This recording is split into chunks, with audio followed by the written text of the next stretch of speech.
So when we opened, we had some key points really that we wanted to make sure transferred to all areas of work, which is that sustainability would obviously be at the heart of everything that we do, and it's about helping people find ways to reduce their impact on the environment.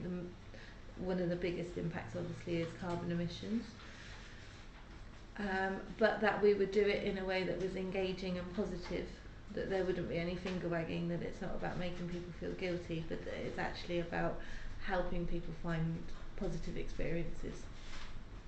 And we also decided quite early on that our target audience would be adults and not children. There was a lot of scope, and there still is a lot of scope to do a lot of work with schools, and we are developing that area of work. But when we started 5 years ago, we decided that people needed support. There's a lot out there about, in terms of academic papers about climate change, lots of discussions. It's kind of hard to sometimes find your way through all of that. So we were aimed at adults to give them practical support to make changes in their own lifestyles.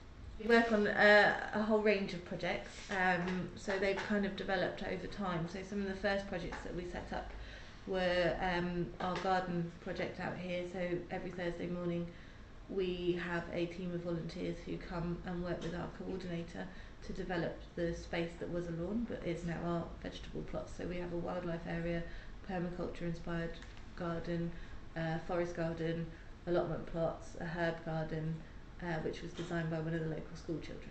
I was recruited. This building was empty. Well, there was nothing on the walls. It was just a nicely new refurbished building, and I worked with the management committee and with another person to develop ideas for programmes of activities. The Ecocentre is a project of Central England Quakers. The building is owned by the Quakers.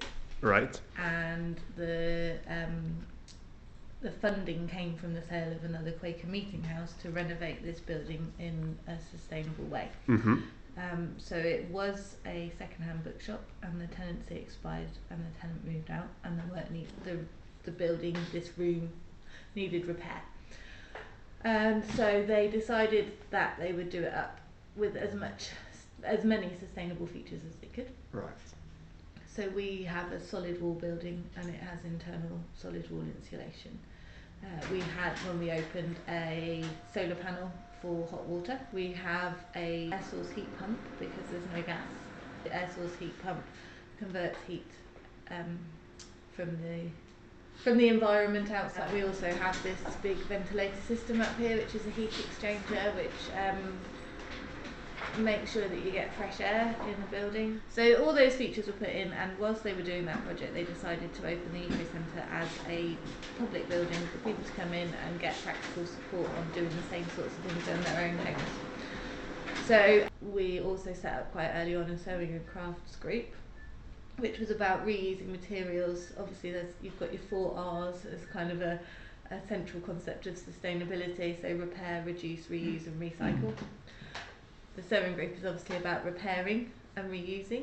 Groups we have developed now to running, for instance, for the garden, we've got 2 community gardens. So we now have a Macefield community garden and allotment site which we run, which is sort of 5-10 minutes from here.